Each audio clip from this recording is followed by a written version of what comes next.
Ngayon mga kababayan, kakapasok lang na balita, maganda po itong pag-uusapan natin. Chess Escudero, no? May buwelta kay Sara Duterte. Kung bakit puro ito reklamo at bakit nagrereklamo itong si Sara Duterte sa Armed Forces of the Philippines. No? Kung bakit daw ganun-ganun na lang ang ginawa ng Armed Forces of the Philippines na nakipag-coordinate daw ang AFP sa PNP sa pagtugis ng kanilang tatay, ng tatay ni Sara. So ito po mga kababayan, nag-react po, no? Meron po kasing interview itong si Chess Escudero ng Philippine Star. Ayan, ng Philippine Star, tinatanong siya ng reporter na kung saan ano pong masasabi mo, Mr. Senate President Chess Escudero, patungkol nga sa apila, no, sa pag-aapila ni Vice President Sara sa Armed Forces of the Philippines. So, ito po, may buwelta si Cheese. Hindi daw niya maintindihan kung bakit ganun, no, yung reaksyon ni Sara at bakit ganun puro na lang daw reklamo. Oo, so ito na. Oh, parinigan na ito. Nako, parang kumakambyo si Cheese ngayon ah. Oo, malapit na kasi. April, May, June. Oo, sus ko. Ito na. Vice President sabi sa virtual appearance niya, inuna niya yung kawalan daw ng action at what do you mean by that? So, mga kababayan, ang interview dito ng reporter ay pinuna daw ni Sara Duterte na bakit daw ang Armed Forces of the Philippines or ang AFP ay wala daw aksyon nung inaresto daw ang kanyang tatay. Na which is, bakit magkakaroon ng aksyon ang Armed Forces of the Philippines nung inaresto si Digong? Wala naman ang power si Digong. Bakit? Hindi porkit si Digong ay dating presidente ay may right si Digong na protektahan ng Armed Forces of the Philippines. Bakit? Ang Armed Forces of the Philippines, sumusunod lang sila sa utos ng nakakabuti. Hindi po sila sumusunod sa utos ng wala sa power. Di ba? So ito po ang react ni Cheese Escudero. Pakinggan po natin. Alam mo, hindi ko rin maintindihan yung concern na yun ng ating Vice President. Maliban sa ito'y patuloy sa pagpapatuloy ng tila mensahe na common sa kanila na umaapila palagi sa sandatahang lakas sa anumang level, anumang issue, anumang kaganapan. Dahil hindi ko rin maunawaan kung ano yung apila niyang sinasabi kaugnay nun na yung Presidential Security Command daw ay under ng AFP. Pero anong gusto niyang palabasin? Magbabangayan ang sundalo at ang pulis? Klaro, law enforcement operation yon na nag-assist lamang ang AFP.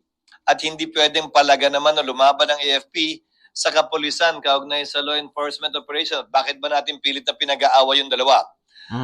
Ulitin ko, marahil bahagi lamang ito sa constant na apila ng kanilang panig kaugnay sa Armed Forces of the Philippines. Nakampihan marahil sila o magkaroon ng posisyon o paninindigan sa ilan sa mga issue na involved sila. So, sir, pinoint out din na yung video more early.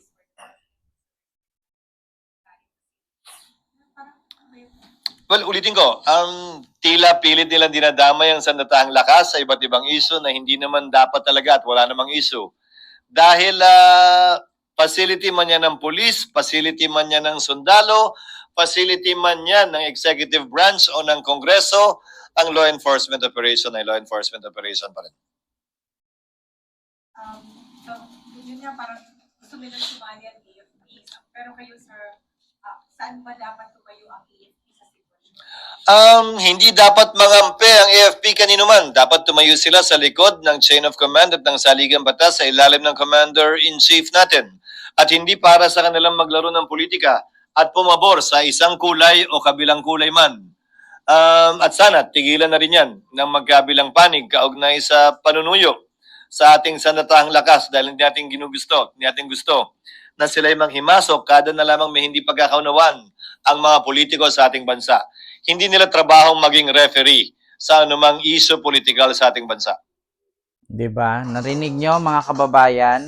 Yun po ang reaksyon ni Senate President Chess Escudero na bakit daw ang kampo ni Sara Duterte or ang mga Duterte ay lagi na lang dinadamay ang EFP, no, or Armed Forces of the Philippines kung meron silang hindi magustuhan kay Pangulong Bongbong Marcos. Na kung naalala nyo po noon mga kababayan nung meron pong talumpati itong si Digong sa isang rally, no, sa Davao na ang sabi niya, meron tayong presidenteng bangag noon, bangag ngayon si Bongbong Marcos. Kayong mga kasundaluhan, kaya nyo ba? Bakit? Actually, ito ha, sa ginawa kasi ni Digong, nitong mga Duterte, ano to rebellion ang ginagawa nila, pagre-rebuilde sa administrasyon, pagre-rebuilde sa ating bansa. Bakit kailangan nilang i-convince or hihikayatin ang Armed Forces of the Philippines na magalit sa administrasyon? Actually, ang Armed Forces of the Philippines, sumusunod lang sila sa kung anuman ang utos at kung sa anuman ang nasa ikakabuti ng ating bansa together with the Commander-in-Chief na si Pangulong Bongbong Marcos. So kung ako ang PNP, kung ako ang AFP or ako yung sundalo, bakit ako makinig kay Duterte? Hindi naman na si Duterte ang aming amo. 'Di ba? Isipin ninyong mabuti, mga loyalista, mga kakamping at mga bobong DDS. Isipin ninyong mabuti. Bakit nga ba susunod ang mga sundalo kay Duterte samantalang si Duterte hindi naman presidente? Malamang sa malamang ang mga sundalo doon sila makikinig kay BBM kasi si BBM ang current president in this Republic of the Philippines. Bakit mananatili tayo sa isang bulok na mangga kung meron namang mangga na bagong hinog at bagong harvest? 'Di ba? Kayo mga Pilipino, tatanungin ko kayo, bakit kayo mananatiling kumain ng bulok na kamote kung meron namang bagong harvest na kamote? 'Di ba? Huwag niyong maliitin ang Armed Forces of the Philippines at huwag niyong diktahan kung ano man ang nasa kanilang sinunod, kung ano man ang nasa kanilang alituntunin. Bakit?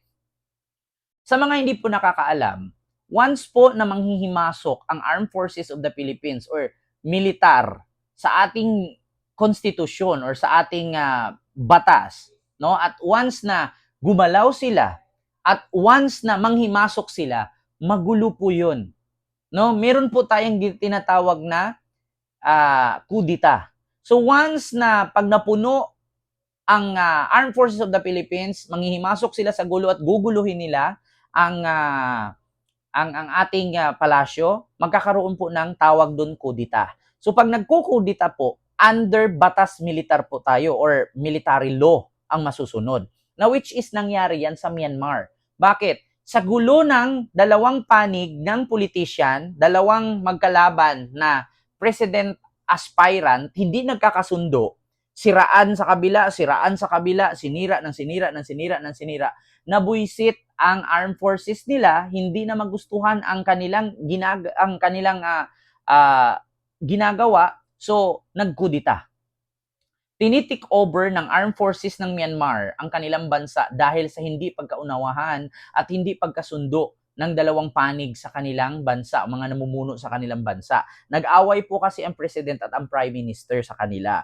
So ngayon, hindi nagustuhan ito ng kanila, military sa kanila, so tinitik over ng military ang kanilang country. So under martial law po sila, accordance with the military law.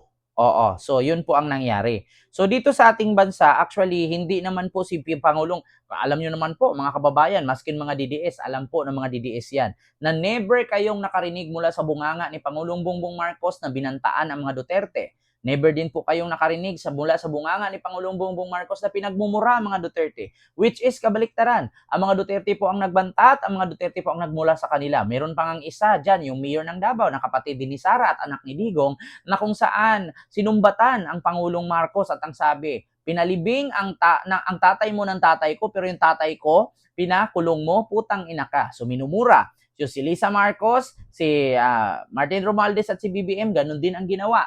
Minura din ni Sara at higit sa lahat, ganon din ang ginawa ng tatay nilang si Digong na kasalukuyang nakakulong ngayon sa ICC, minura at tinawag pang weak leader, bangag or adik ang Pangulo. So, kung meron mang dapat sisihin dito, dapat lahat po ng mga Duterte ay mag-exile na po sila.